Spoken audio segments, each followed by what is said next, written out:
Assalamualaikum warahmatullahi wabarakatuh. Waalaikumsalam warahmatullahi wabarakatuh. Pertama-tama puji syukur kehadirat Allah Subhanahu wa taala yang hingga pada hari ini kita masih diberikannya rahmat kesehatan, keselamatan dan kesempatan sehingga kita dapat berkumpul di ruangan yang berbahagia ini. Salawat dan salam tidak lupa kita sambung tinggikan kehadirat junjungan yang besar Muhammad Shallallahu Alaihi Wasallam. Semoga dengan memperbanyak membaca salawat atasnya dapat kita dapat menikmati di masa. Amin. Yang saya hormati Ibu Kepala Sekolah SD 94350 Blongpul dan yang saya hormati Bapak Ibu Guru staf pengajar SD 94350 Blongpul. Pertama-tama saya mengucapkan ribuan terima kasih kepada Ibu Kepala Sekolah, kepada Bapak Ibu Guru staf pengajar SD 94350 Blongpul yang sudah meluangkan waktunya untuk mengikuti presentasi dari kami, yaitu tugas dari calon guru penggerak mengenai modul budaya positif. Jadi di sini kami akan menyampaikan presentasi yang sudah kami dapatkan pada pendidikan guru penggerak mengenai penanaman budaya positif di sekolah. Itu kami mohon maaf nanti kira-kira kalau ada mungkin penyampaian yang kurang tepat atau tidak berkenan, karena di sini kami bukan menggurui tapi sama-sama kita sama-sama belajar di sini Bu mengenai bagaimana budaya positif ini bisa kita terapkan di sekolah. Baiklah, langsung saja kita mulai materinya. Yang akan kami sampaikan nantinya mengenai budaya positif antara lain Bapak Ibu ada disiplin positif, ada nilai-nilai kebajikan, kemudian teori motivasi, hukuman dan penghargaan, keyakinan kelas, kebutuhan dasar sosial, 5 posisi kontrol, dan segitiga restitusi. Selanjutnya yang pertama yaitu pembelajaran dengan paradigma baru. Jadi pembelajaran dengan paradigma baru ini pembelajaran dengan paradigma baru merupakan pembelajaran yang dirancang berdasarkan prinsip pembelajaran berdiferensiasi sehingga para murid belajar sesuai dengan kebutuhannya berdasarkan tahap perkembangan sesuai dengan teori psikologi modern untuk mewujudkan profil pelajar Pancasila. Jadi ini pembelajaran berdiferensiasi ini adalah pembelajaran dari kurikulum Merdeka, yaitu pembelajaran yang disesuaikan dengan gaya belajar anak. Jadi pada pembelajaran berdiferensiasi itu ada 3 gaya belajar anak, ada seperti gaya belajar auditori, ada gaya belajar visual, ada gaya belajar kinestetik. Jadi kita guru diharapkan tidak seperti paradigma yang lama, yaitu guru sebagai pusat. Nah, kalau sekarang guru sebagai fasilitator, artinya murid belajar sesuai dengan gaya belajarnya. Guru memfasilitasi bagaimana murid itu bisa belajar sesuai kebutuhannya sehingga tercipta pembelajaran yang kondusif yang memang benar-benar diinginkan oleh orang murid. Kemudian untuk mewujudkan pembelajaran dengan paradigma baru, kita perlu menerapkan yang namanya disiplin positif. Yaitu disiplin ini merupakan salah satu cara menerapkan disiplin yang bertujuan untuk menumbuhkan kesadaran serta memberdayakan peserta didik tanpa imbalan. Jadi kalau di sekolah sudah pasti ya kita sudah menerapkan disiplin, sudah ada peraturan bagaimana supaya anak-anak itu mempunyai perilaku yang baik, salah satunya yaitu dengan penerapan disiplin positif ini.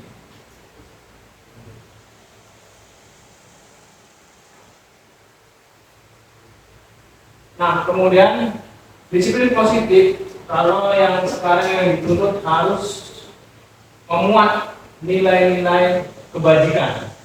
Nilai-nilai kebajikan adalah nilai-nilai atau sifat positif manusia yang merupakan tujuan mulia yang ingin dicapai setiap individu. Nilai-nilai tersebut bersifat universal dan lintas bahasa, suku, bangsa, agama, maupun latar belakang. Nah, kira-kira apa contoh nilai kebajikan ini? Kebajikan itu artinya rangkuman dari tindakan-tindakan yang baik yang kita lakukan di sekolah. Misalnya salah satunya jujur, Jujur ini kan sifatnya universal. Jadi semua tahu dari suku mana, dari agama mana. Kalau sudah jujur berarti sudah tahu lah apa arti jujur. Arti perilaku jujur itu yang disebut nilai-nilai kebajikan itu yang akan dimunculkan nantinya. Nah, kemudian apa lagi? Saling menghargai. Saling menghargai kan. Nah, jadi kita tidak perlu lagi saling mengejek, saling menghina, itu tidak perlu digunakan.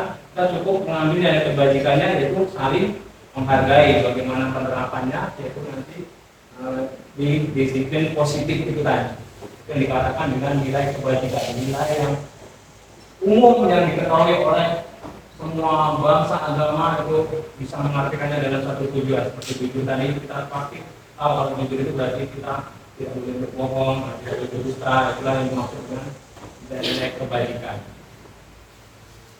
Selanjutnya teori motivasi perilaku manusia. Nah, ini manusia bermotivasi ini ada unsur-unsur yang ingin dilaksanakan kenapa dia mau melakukan sesuatu.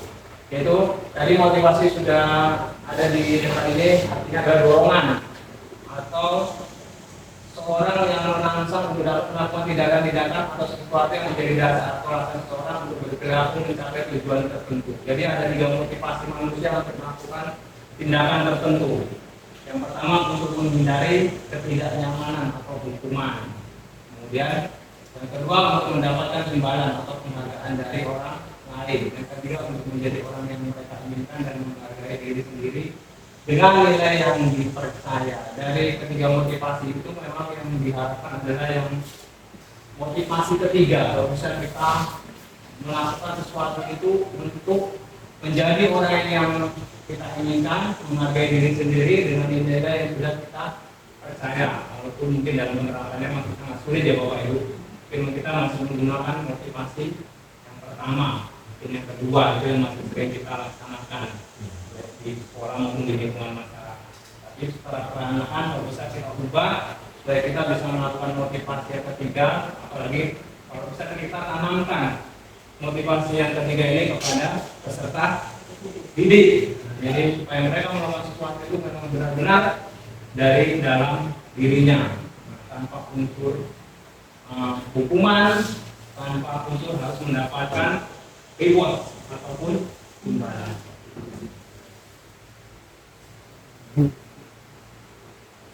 Nah, selanjutnya ada kebutuhan dasar manusia.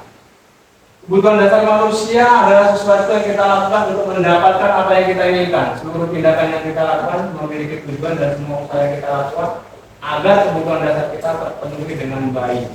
Nah, ini Bapak Ibu, kebutuhan dasar ini sangat berpengaruh pada perilaku peserta didik kita di sekolah. Jadi apabila ada salah satu kebutuhan dasar ini yang tidak terpenuhi, maka itulah siswa kita bisa melakukan pelanggaran-pelanggaran peraturan. Nah, karena salah satunya tidak terpenuhi. Misalnya kebutuhan bertahan hidup. Nah, kebutuhan bertahan hidup ini salah satunya yaitu bagaimana dia cukup sandang, pangan, dan pakan di keluarga. Apabila tidak terpenuhi, anak-anak datang ke sekolah dalam kondisi perut lapar, nah, itu bisa saja dia mengganggu ketenangan di kelas. Bisa saja dia mungkin pada waktu belajar karena perutnya lapar dia keluar mencari makanan dulu. Bisa saja nanti dia merebut makanan dari temannya, nah, karena dia merasa perutnya lapar tadi ya kan, karena tidak terpenuhi dia tadi kebutuhan bertahan hidup. Begitu juga kebutuhan penguasaan, kasih sayang yang bisa diterima, kesenangan, kebebasan. Semua ini bisa kita kita pahami dulu supaya anak-anak kita itu memang belajar dengan tenang di sekolah kita ini semua tercukupi kebutuhannya. Kasih sayang, mungkin dia kurang kasih sayang di rumah, sehingga di sini mungkin sering ya kan meminta kasih sayang dari bapak ibunya, butuh perhatian lebih.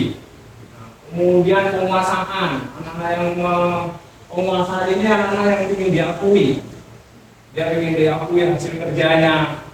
Nah, jadi kita bisa memfasilitasinya, misalnya dengan menghargai semua hasil kerjanya, atau bisa juga dengan menunjuk dia sebagai ketua kelas.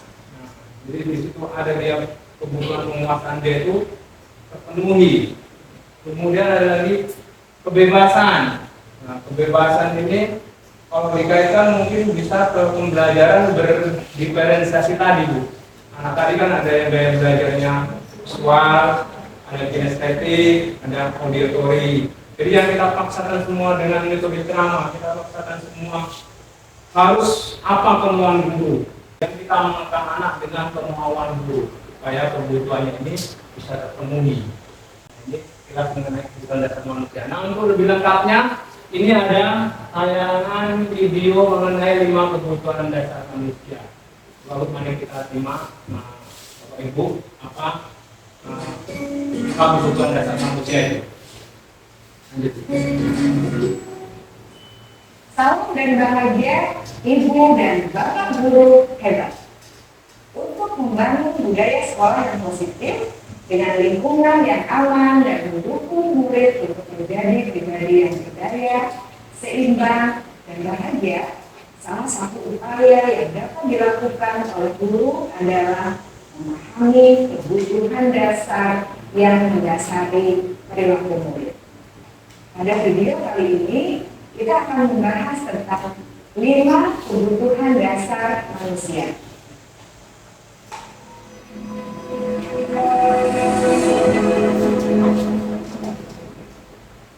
Ki Hajar Dewantara dalam salah satu kutipannya menyatakan, kita ambil contoh perbandingannya dengan hidup tumbuh-tumbuhan. Seorang petani dalam hakikatnya sama kewajibannya dengan seorang pendidik yang menanam padi misalnya. Hanya dapat menuntun tumbuhnya padi. Ia dapat memperbaiki kondisi tanah, memelihara tanaman tadi, memberi pupuk dan air, membasmi ulat-ulat atau jamur-jamur yang mengganggu hidup tanaman tadi, dan lain sebagainya. Ketika guru memahami kebutuhan apa yang mendasari perilaku murid, dan guru berusaha menuntun dan mendukung murid dalam memenuhi kebutuhannya secara positif, pada hakikatnya guru tersebut ibarat seorang petani yang sedang berusaha memahami kebutuhan masing-masing tanaman. Ia berusaha memenuhi kebutuhan tanaman tersebut agar dapat tumbuh dengan subur dan maksimal. Dr. William Glasser, seorang psikiater dari Amerika Serikat, menyatakan bahwa seluruh tindakan manusia memiliki tujuan tersebut, yaitu memenuhi kebutuhan dasarnya. Ketika kelima kebutuhan dasar telah terpenuhi secara memadai, maka murid akan tumbuh dengan seimbang dan efektif.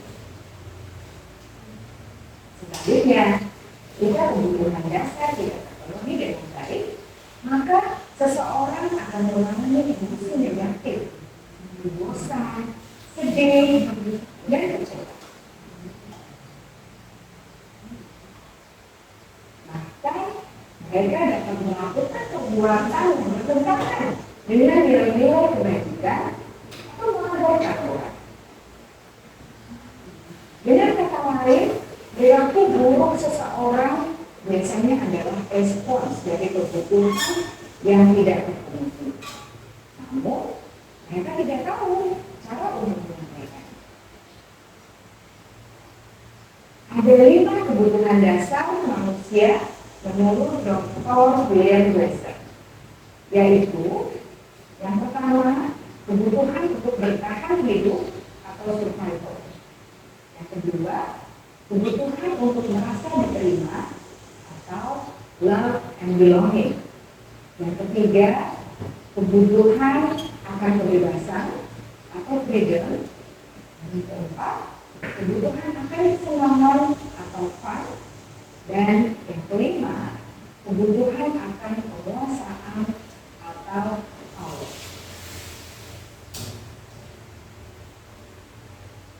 Kebutuhan dasar yang pertama adalah kebutuhan yang bersifat fisiologis untuk bertahan hidup atau survival. Misalnya kesehatan, rumah, dan makanan. Kebutuhan biologis sebagai bagian dari proses reproduksi termasuk kebutuhan untuk tetap bertahan hidup. Kebutuhan untuk merasa aman juga termasuk dalam kebutuhan ini.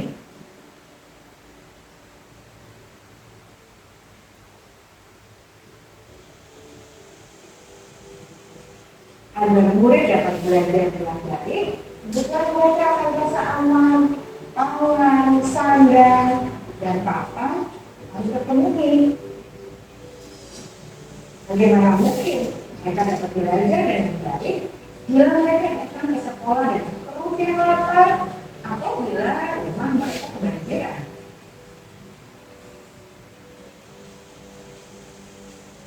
Setelah kita mengetahui kebutuhan pertama yang sebagian besar bersifat fisiologis, mari kita lihat kebutuhan kedua sampai kelima yang semuanya berhubungan dengan psikologis.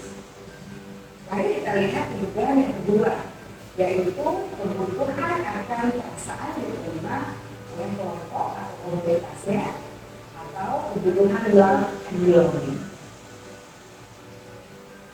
Kebutuhan ini meliputi keinginan untuk tetap terhubung dengan orang lain seperti teman, keluarga, teman kerja, dan kelompok di mana kita tergabung.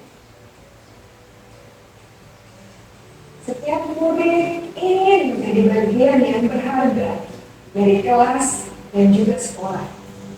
Mereka juga ingin diterima oleh orang lain dan kelompoknya.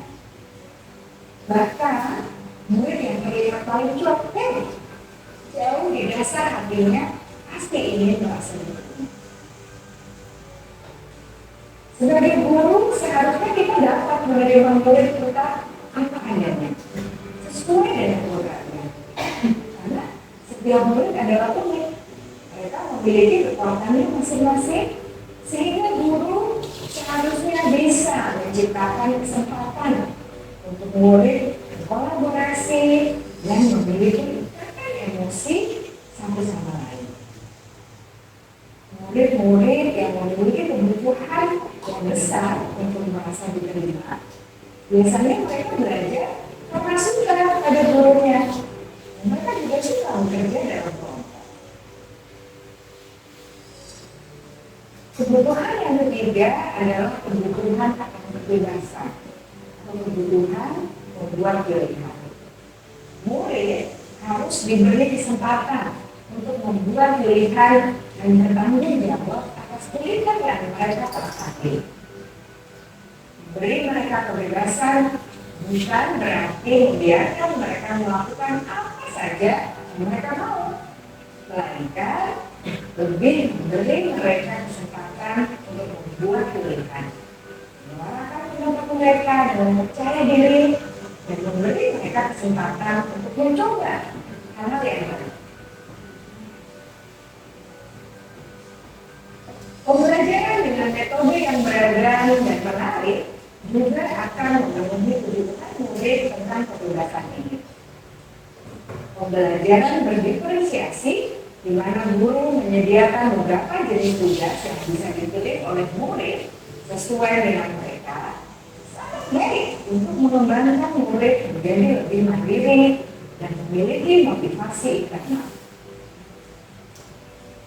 Karena kebutuhan akan kebebasan pada dasarnya adalah kebutuhan untuk mandiri, memiliki otonomi, memiliki pilihan, dan mampu mengendalikan arah hidupnya sendiri.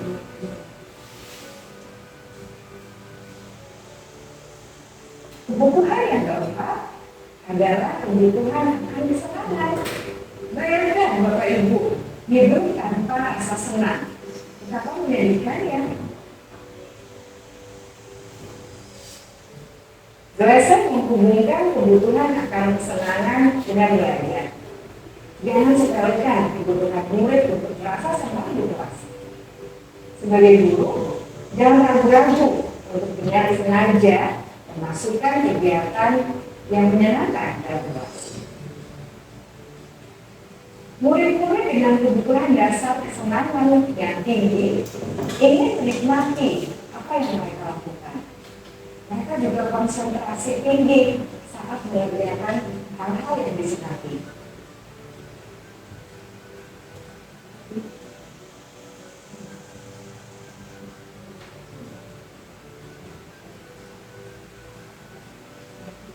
Kebutuhan yang kelima adalah kebutuhan akan penguasaan. Setiap murid memiliki kebutuhan untuk merasa kompeten, menjadi terampil, diakui pencapaian dan keterampilannya, mendengarkan, bisa membuat dampak dan pengaruh, dan memiliki rasa harga. Mereka sebaiknya diberi kesempatan untuk membuat keputusan tentang hal-hal yang penting dalam hidupnya dan tidak merasa dikontrol oleh sistem sekolah. Pada murid yang telah menginjak usia remaja, seringkali mereka merasa tidak memegang kendali atas kehidupannya sendiri, karena guru kerap kali berpengaruh dalam mengambil keputusan. Murid-murid yang memiliki kebutuhan dasar akan penguasaan yang tinggi biasanya selalu ingin menjadi pemimpin. Mereka juga suka mengamati sebelum mencoba hal-hal yang baru. Mereka juga perfeksionis dan merasa kecewa bila melakukan kesalahan.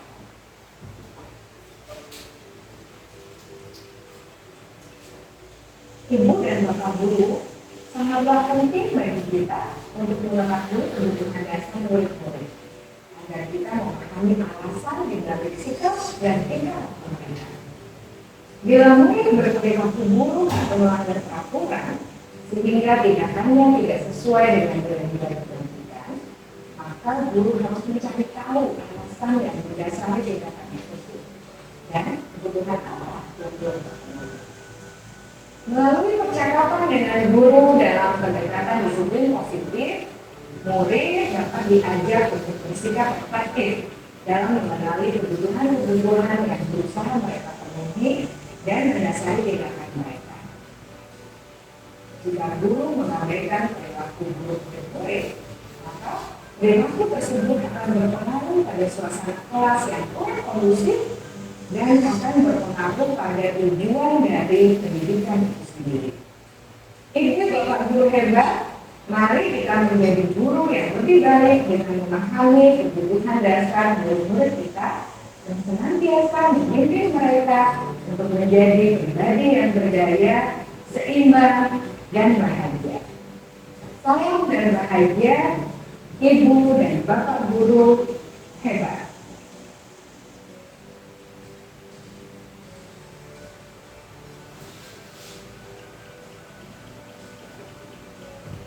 Tadi Bapak Ibu mengenai 5 kebutuhan dasar manusia yang kita harus bisa memahaminya sebagai seorang guru, kemudian supaya kita bisa membantu anak tumbuh dan kembang sesuai bakat dan kemampuannya.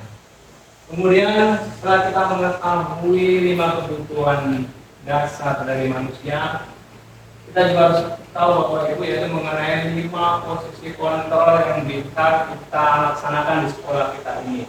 Sebagai guru kita mempunyai 5 pilihan posisi kontrol. Yang pertama yaitu ada hukuman, ada membuat rasa bersalah, ada teman, ada pemantau, dan satu lagi maksudnya manajer ya Bu.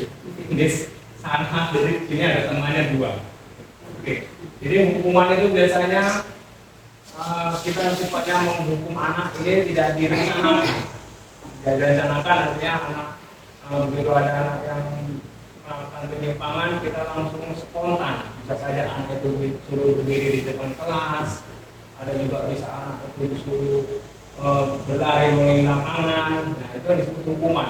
Sifatnya spontan, langsung keluar ketika itu berbuat kesalahan.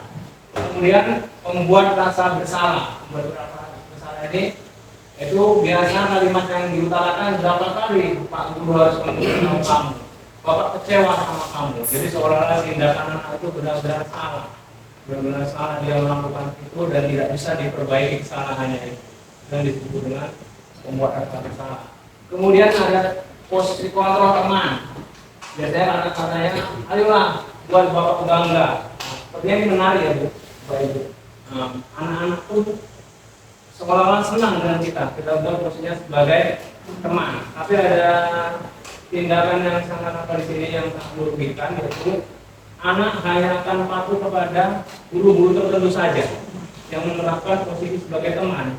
Begitu guru itu berganti yang tidak menerapkan posisi sebagai teman, maka dia menjadi akan kurang menyukainya. Itu kelemahannya sebagai teman. Kemudian pemantau ini sifatnya dia suara direndahkan, tidak keras seperti penghukum, tapi dia langsung menanyakan, kamu sudah melanggar peraturan, kamu tahu konsekuensinya, jadi dia langsung menanyakan peraturan apa yang dilanggar dan apa konsekuensinya. Itu dia kalau dia pemantau. Nah, kemudian yang terakhir yaitu sebagai manajer, seperti tadi ya. Kalau manajer kita mencari tahu dulu apa kesalahan anak, kemudian kita akan berusaha memperbaikinya dari kesalahan yang dibuatnya itu. Kalau dia posisi manajer. Selanjutnya, nah ini ada 5 posisi kontrol dan setelah tentunya nanti bisa kita ketahui di mana posisi kontrol kita selama ini sebagai guru. Kita saksikan dulu Bapak Ibu video dari 5 posisi kontrol. Salam bahagia Ibu dan Bapak Ibu hebat. Dalam penerapan disiplin positif restitusi, salah satu program yang dikembangkan adalah 5 posisi kontrol. 5 posisi kontrol dalam restitusi adalah proses perjalanan seorang pendidik agar dapat mengenali dirinya. Pada video kali ini, kita akan membahas tentang 5 posisi kontrol yang dikembangkan oleh Diane Dawson dan contoh penerapannya.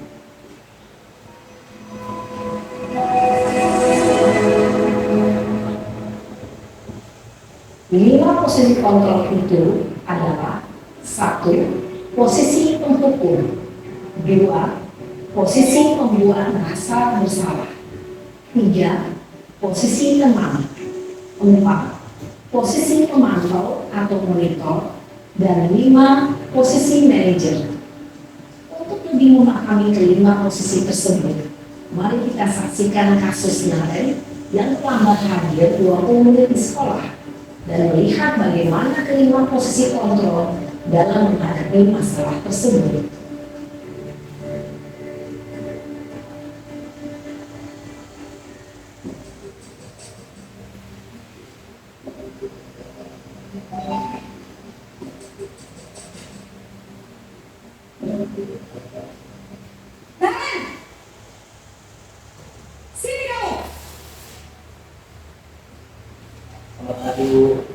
Selalu terlambat. Kamu deh, pasti terlambat. Maaf Bu, saya Apa? Apa coba? Alasan kamu apa lagi? Kapan sih kamu tidak terlambat? Malas sekali ya kamu jadi anak. saya Dasar pemalas. Gak kapok-kapok sih kamu. Sudah berapa kali terlambat? Sana, kamu keliling lapangan basket 2 kali. kenapa saya harus ke lapangan basket Bu? Kenapa? Kamu melawan ibu. Berani-beraninya jawab. Sudah terlambat, masih berani jawab juga. Sekarang, keliling lapangan basket 5 kali sekalian. Biar kapok. Cepat. Pergi sana ke lapangan basket. Posisi penghukum biasanya berbicara dengan nada tinggi, menghardik, menunjuk-nunjuk, menyakiti, dan menyindir. Hukuman bisa berupa fisik maupun psikis. Ibu dan Bapak guru hebat, dampak yang terjadi pada murid ketika guru berada pada posisi penghukum adalah murid cenderung akan memberontak, bahkan menyimpan dendam.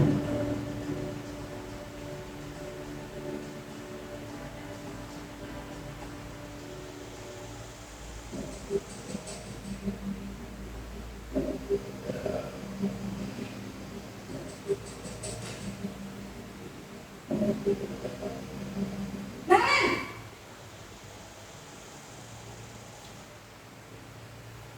Selamat pagi Bu. Naren, kamu kenapa terlambat lagi, nak? Ya Tuhan, Naren. Kamu senang ya bikin ibu susah ya? Kalau kamu terlambat lagi, nanti ibu yang ditegur bapak kepala sekolah, nak. Disangka ibu tidak bisa membina kamu. Duh, gimana ini? Maaf Bu. Duh, Gusti Naren. Kamu suka ya kalau ibu tegur bapak kepala sekolah? Terus, sekarang ibu harus tulis apa ya di buku absen? Ini kamu sudah sering terlambat loh. Ibu harus apa coba? Maaf Bu. Maaf sekali. Ya sudah, lain kali jangan bikin ibu susah lagi ya, nak ya. Ibu tidak akan kuat lagi kalau kamu begini terus. Bisa jantungan kalau ibu tegur bapak kepala sekolah. Sana cepat kelas. Maaf ya Bu. Maaf sekali. Posisi pembuat rasa bersalah berbicara dengan nada tenang, cenderung lembut. Namun kata-kata yang diutarakan membuat murid merasa menjadi orang yang gagal, memandang buruk dirinya sendiri, merasa tidak berharga, dan tidak sanggup membahagiakan orang lain. Ketika guru mengambil posisi pembuat rasa bersalah, murid akan menganggap dirinya yang bersalah dan ia akan menyimpan emosi negatif tersebut di dalam dirinya.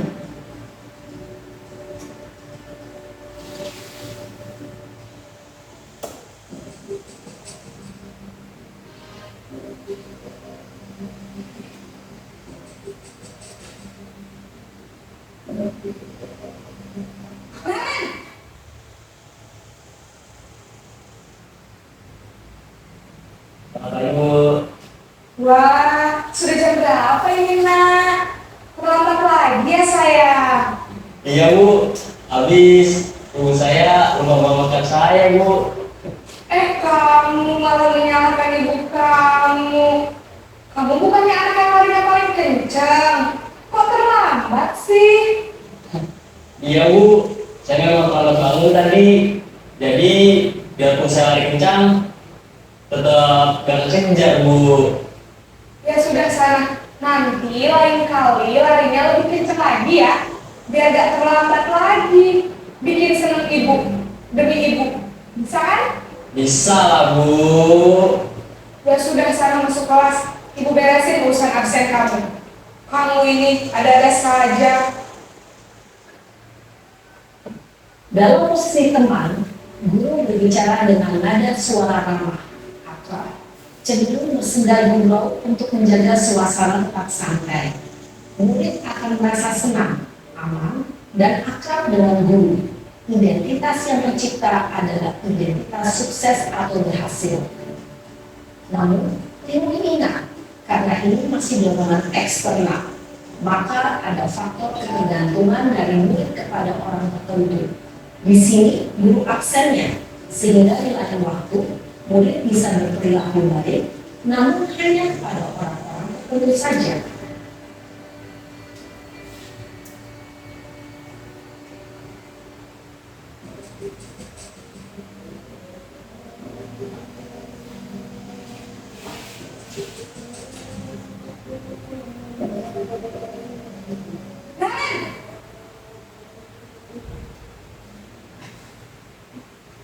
Selamat pagi Bu.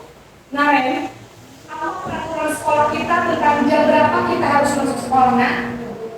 Kita harus di sekolah jam 7 Bu. Iya betul, sekarang sudah jam 7.20. Naren sudah tahu konsekuensinya jika terlambat hadir. Paham Bu. Saya harus tinggal kelas pas jam istirahat selama 20 menit. Iya benar, konsekuensinya demikian. Jadi nanti jam 9.30 pas istirahat, kamu harus tinggal di kelas, kerjakan tugas tambahan untuk ketertinggalan kamu, ya? Baik Bu. Posisi pemantau mengandalkan penghitungan atau data untuk mengontrol murid. Guru mengarahkan murid berdasarkan peraturan dan konsekuensi. Seorang pemantau menunjukkan bahasa tubuh dan ekspresi wajah yang datar dan cenderung formal.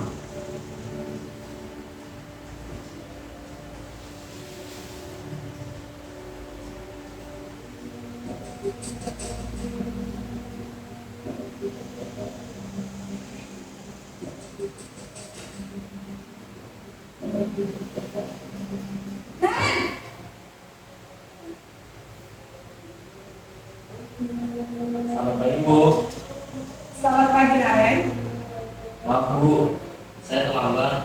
Iya, sekolah masuknya jam 7, sekarang sudah jam 7.20. Jadi sekarang bagaimana ini, Karen? Maaf Bu, saya lupa soal saya semalam. Baiklah, menurut kamu, keyakinan sekolah yang mana yang perlu kamu tingkatkan? Menghargai diri sendiri dan orang lain menghina Bu. Setuju. Jadi, apakah Karen meyakini prinsip saling menghormati tersebut? Ya Bu, saya meyakininya. Apakah Karen bersedia memperbaiki masalah keterlambatan ini? Bersedia Bu. Bagaimana kamu akan memperbaiki masalah keterlambatan ini? Saya akan coba untuk tidak lupa menyetel alarm saya Bu. Baik, kalau kalian mau menyetel alarm di rumah, ada orang yang kira-kira bisa bantu mengingatkan tidak? Ada Bu, kata saya, Kak Emma. Ada lagi selain KM? Selain Kak Emma, ada ibu saya. Baik, jadi yang mengingatkan Karen adalah Kak Emma dan ibu kamu ya? Kira-kira akan mulai set alarm kapan nih, Karen? Setelah pulang sekolah, akan segera saya lakukan. Baik, jadi Karen akan setel alarm untuk bangun besok pagi dan akan diingatkan oleh kakak dan ibu dan Karen ya? Ada lagi yang mungkin perlu dilakukan Karen? Agar tidak terlambat bangun lagi. Tidak ada Bu. Baik Karen, terima kasih untuk kerjasama kamu. Sekarang kamu perlu kembali ke kelas untuk belajar. Baik Bu, terima kasih. Posisi manajer adalah posisi kontrol yang disarankan untuk membimbing murid memiliki sikap disiplin. 5 posisi kontrol yang sering dilaksanakan oleh Bapak Ibu guru di sekolah. Jadi ada tadi pertama posisi sebagai penghukum, kemudian memberi rasa bersalah sebagai teman, kemudian sebagai pemantau dan sebagai manajer. Nah, jadi dari kelima posisi kontrol itu, kalau bisa kita menjadi posisi kontrol sebagai seorang manajer, walaupun itu pada pelaksanaannya sangat sulit. Jadi walaupun sulit, tapi harus berusaha sedikit demi sedikit bagaimana kita bisa menjadi seorang posisi kontrol sebagai manajer. Dan walaupun belum bisa menjadi posisi kontrol sebagai manajer, minimal kita bisa menjadi posisi kontrol sebagai seorang teman atau sebagai pemantau. Nah, yang perlu dihindari dari posisi kontrol ini adalah posisi penghukum dan pemberi rasa bersalah. Kalau saya dulu Bapak Ibu kita hindari, yang tadi kita berposisi sebagai penghukum atau membuat rasa bersalah, mengingat banyak dampak yang akan kita dapatkan dari murid kita. Nah, selanjutnya Bapak Ibu, di sini ada beberapa kata yang sering diucapkan oleh guru sesuai dengan posisi kontrolnya. Nah, Bapak Ibu, yang pertama, mari kita sama-sama perhatikan kira-kira yang pertama, hormat pada bendera. Kira-kira posisi kontrol mana yang digunakan ini? Ya, penghukum. Ya. Kemudian yang kedua, berapa kali Bapak harus memberitahu kamu selalu mengecewakan Bapak? Posisi kontrol mana kira-kira ini Bapak Ibu? Membuat rasa bersalah. Ya, kemudian yang ketiga, tolong bantu Bapak ya, lain kali jangan sampai berbuat ini lagi. Ini posisi yang mana Bu? Sebagai teman ya. Kemudian ada kalimat yang keempat, kamu sudah melanggar peraturan, kamu tahu konsekuensinya. Nah itu kira-kira posisi kontrol yang mana Bapak Ibu? Memantau. Kemudian kalimat yang kelima, kamu tahu kesalahanmu, kira-kira kamu bisa memperbaiki kesalahanmu. Jadi posisi Bapak yang mana Bapak Ibu?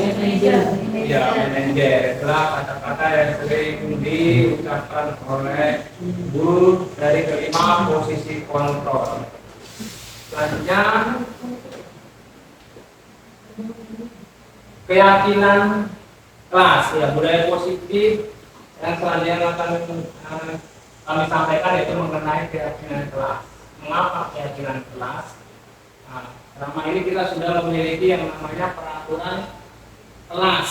Nah, itu sedikit demi sedikit akan kita ubah menjadi keyakinan kelas. Itu ada pertanyaan, Bu. Mengapa kita memiliki peraturan harus menggunakan helm bila mengendarai roda 2? Nah, dari situ ada nilai-nilai kebajikan yang harus kita terapkan. Jadi intinya kalau kita menggunakan helm itu adalah untuk menerapkan nilai-nilai kebajikan. Kira-kira nilai kebajikan apa, Bu, jika kita berkendara harus menggunakan helm? Pertama, mematuhi peraturan lalu lintas. Masih peraturan ya. Jadi keselamatan jiwa itu adalah keselamatan. Iya, menjaga keselamatan ya. Jadi nilai kebajikan yang kita terapkan dari memakai peraturan itu adalah untuk menjaga keselamatan. Kemudian mengapa kita harus datang tepat waktu pada saat mengikuti pelatihan? Nilai kebajikan apa dari pertanyaan kedua ini, Bapak Ibu, kira-kira? Disiplin ya, disiplin yang akan kita terapkan nilai kebajikan dari keyakinan kelas.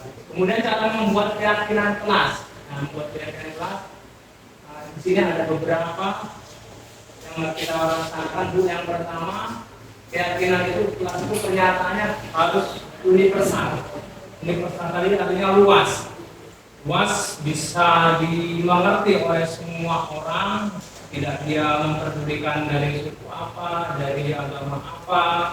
Nah, dia tahu dari bahasa universal itu bahasa yang bisa dipahami oleh semua orang. Itu maksudnya dikatakan pernyataan harus universal. Kemudian menggunakan kalimat positif. Nah, kalau selama ini mungkin kan ada namanya peraturan kelas ya, kan, Bu. Nah, itu masih menggunakan kalimat negatif. Kalimat negatif itu contohnya seperti ini, jangan membuang sampah sembarangan. Itu ada kata jangan, itu berarti masih menggunakan kalimat negatif. Kira-kira kalimat positifnya apa, Bu? Buanglah sampah pada tempatnya. Jadi kalimat itu dirubah menjadi kalimat yang positif. Bisa juga dirubah kalimatnya menjadi jagalah kebersihan. Jadi nanti seperti itu, kalau kita membuat keyakinan sama anak-anak, apa kira-kira yang perlu kita laksanakan? Mungkin anak banyak yang menuliskan buanglah sampah pada tempatnya, jangan membuang sampah sembarangan. Jadi kalimat-kalimat negatif tadi kita perbaiki menjadi kalimat yang positif. Misalnya tidak boleh mencontek. Kira-kira kalimat positifnya apa nih, Bu? Saya pada dirinya sendiri. Saya pada dirinya sendiri, ya kan? Dirinya sendiri itu. Ya, rajin belajar. Atau bisa tambahnya jujur, ya kan? Ya, jujur. Itu kan nilai kebajikan yang kita munculkan dari kalimat positif tadi. Nah, itu mengenai penggunaan kalimat yang berubah kalimat negatif menjadi kalimat positif. Kemudian sedikit agar mudah diingat. Ya, jadi kan karena dari kalimat yang kita susunkan di kalimat positif itu kan sudah banyak mengandung makna ya kan. Misalnya jujur berarti anak itu tidak boleh mencontek, bisa juga saling menghargai, tidak boleh mengejek, tidak boleh saling menyakiti. Itu kan dengan saling menghargai. Makanya dia dikatakan sedikit saja agar mudah diingatkan. Kemudian melibatkan seluruh warga sekolah. Artinya kalau kita mungkin selama ini masih menerapkannya di kelas, satu kelas itu harus semua menyampaikan pendapatnya. Apa yang menjadi keyakinan dia supaya kelas itu menjadi tertib. Nah, nanti dari semua warga kelas itu baru kita rangkum menjadi sebuah kalimat positif tadi. Dengan keyakinan kelas. Jadi nggak boleh satu orang pun nggak berpendapat. Boleh, suara dari semua pendapatnya kita rangkum, kita kumpulkan di depan. Setelah itu baru kita rangkum menjadi keyakinan kelas. Yaitu seperti itu kira-kira cara membuat keyakinan kelas. Yang selanjutnya, nah ini segitiga restitusi. Segitiga restitusi ini adalah sebuah strategi yang dapat dilakukan sebagai proses menciptakan kondisi menuntun murid untuk memperbaiki kesalahan yang mereka lakukan. Dan di dalam segitiga restitusi ada 3 tahapan ya Bapak Ibu. Yang pertama menstabilkan identitas, yang kedua validasi tindakan yang salah, dan yang ketiga menanyakan keyakinan.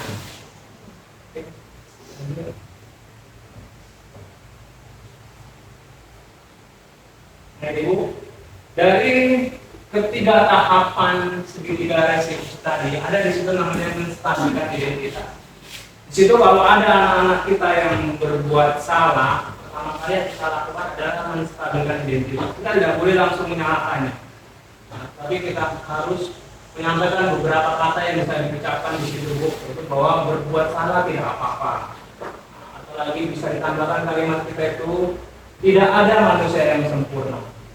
Saya ingin mencari solusi. Jadi kita bukan untuk menghukum anak itu. Jadi itulah kalimat yang bisa kita munculkan ketika anak itu ada melakukan pelanggaran. Setelah kita menstabilkan identitas, baru kita memvalidasi tindakan yang salah. Misalnya anak itu berbuat salah kepada kawannya, kita tanya dulu, kamu pasti punya alasan berbuat seperti itu. Nah, setelah kita tanya, baru kamu sangat senang dengan yang kamu lakukan, baru divalidasi lagi, tapi merugikan orang lain. Mungkin ada cara-cara yang lain yang bisa dilakukan supaya tidak merugikan orang lain. Jadi validasi tindakan, kita mendengarkan alasan dia dulu, kenapa dia berbuat seperti itu. Setelah kita mendengarkan alasan, baru kita cari solusi dari penyelesaian masalah tadi. Nah, barulah masuk tahapan yang ketiga, yaitu menanyakan keyakinan. Nah, setelah kita sampaikan tadi, apa yang kamu lakukan itu merugikan orang lain. Apa keyakinan kelas yang kamu langgar? Nah, dari tindakan anak tadi kita tanyakan, apa keyakinan kelas yang sudah dilanggar? Nah, dia pasti ingat karena dia ikut membuat tadi kan, keyakinan kelas tadi kan dibuat oleh seluruh warga kelas. Makanya dia pasti ingat apa keyakinan yang dilanggar. Kalau dia mungkin mendorong kawannya sampai terjatuh, mungkin disitu keyakinan yang dilanggar adalah tidak menghargai.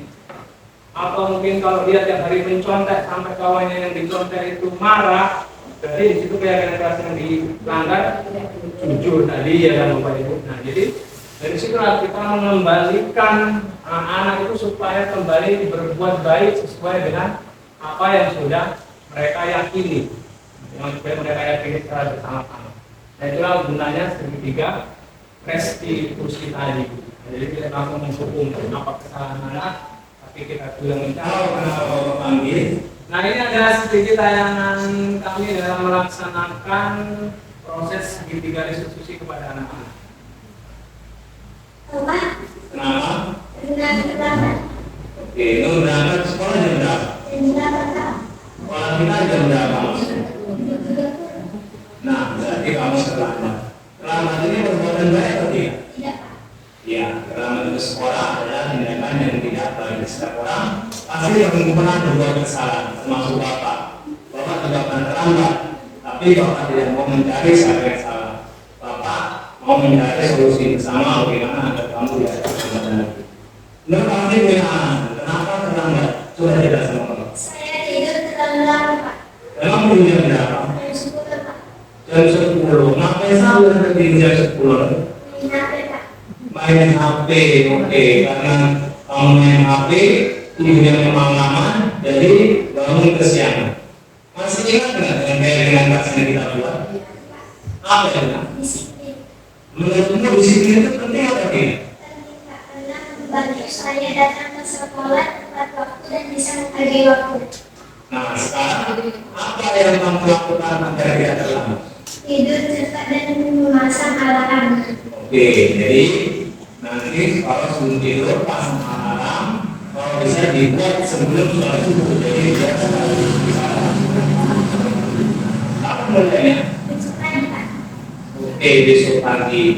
Dan kita yakin akan menjadi anak yang lebih baik lagi dan bisa memperbaiki perilaku kita yang tidak disiplin, yaitu lebih datang tepat waktu lagi. Bisa kira-kira? Oke, bisa. Terima kasih.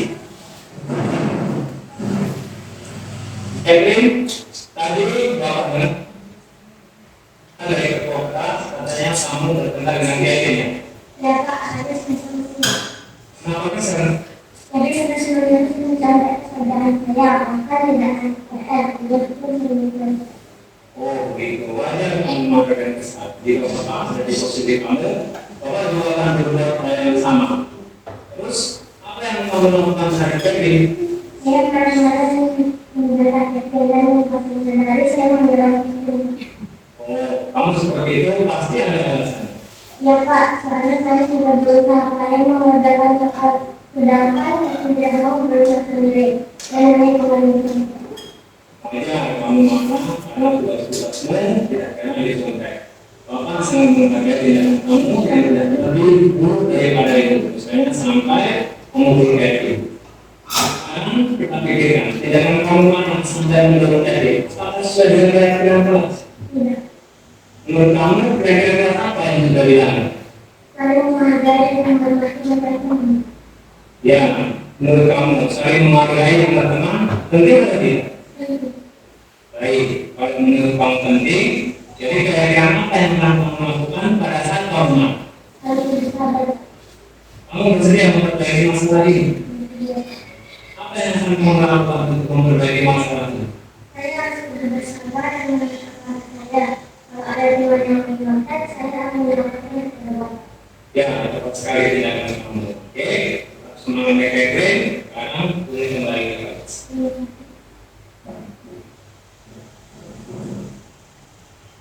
Ya, itu tadi Bapak Ibu contoh dari penerapan segitiga restitusi kepada anak kita mungkin yang bisa dikatakan melakukan pelanggaran disiplin. Jadi sekali lagi bisa disimpulkan bahwa kita tidak boleh langsung menyalahkan dari tindakan anak kita yang melanggar disiplin, tapi kalau bisa kita terapkanlah segitiga restitusi ini dalam menegakkan budaya positif di sekolah kita. Walaupun mungkin masih sulit ada ya Bapak Ibu, tapi sedikit demi sedikit kita coba. Minimal tadi posisi kontrol tadi yang saya sampaikan, walaupun belum bisa menjadi manajer, berusaha mengambil posisi yang ketiga dan keempat, yaitu menjadi teman ataupun pemantau. Yang harus kita tinggalkan yaitu posisi menghukum dan memberi rasa bersalah. Nah, demikianlah mungkin pemaparan saya Bapak Ibu mengenai budaya positif dari tugas kami sebagai Divisi Angkatan 10. Mungkin dari pemaparan tadi ada Bapak Ibu yang ingin memberi tanggapan, masukan ataupun yang lainnya kepada Bapak Ibu, kami persilakan. Ya, silakan Ibu. Terima kasih saya ucapkan kepada Pak Suladi. Di sini saya sebagai presiden Pak. Terima kasih atas konsultasi Pak. Sini saya tertarik dengan tadi 5 kebutuhan dasar manusia. Jadi sebenarnya kita menghadapi anak kita harus tahu dulu kebutuhan itu. Jadi dengan presentasi Pak tadi, saya lebih iya ya menghadapi anak seperti ini. Jadi merasa lebih bermanfaat lah dari presentasinya, membuka wawasan saya khususnya bahwasanya menghadapi anak itu harus tahu dulu kebutuhan dasarnya apa sehingga anak itu membuat seperti itu. Terima kasih. Terima kasih Ibu atas refleksinya. Mungkin ada lagi Bapak Ibu, ya. Terima kasih Bu Kepala Sekolah. Sedikit sekarang tadi saya lihat pemaparan dari video ya sekedar masukan kita semua. Di situ di paparan itu ada katanya pembelajaran berdiferensiasi. Jadi itu pembelajaran itu kan sangat menarik. Karena apa di sana itu sebenarnya tidak kebebasan. Dan kebebasan itu maksudnya kan bukan anak itu dibiarkan sepertinya kan gitu. Dengan dia bisa menciptakan potensi dirinya sesuai dengan kesiapan belajar. Kalau tadi saya tidak silap melihat yang video itu, tadi dibuat kelompok-kelompok belajar anak-anak, kelompok-kelompok diskusi, kemudian gurunya ada memberikan kertas-kertas kecil.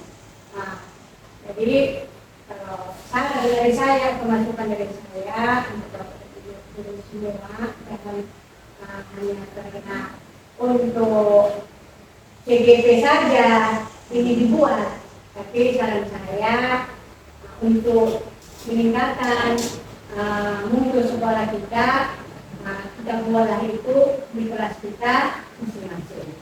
Nah, ini masukan dari saya dan istilahnya tujuannya supaya bisa tercapai apa yang dikatakan pelajar profil Pancasila. Saya Pak Dosen.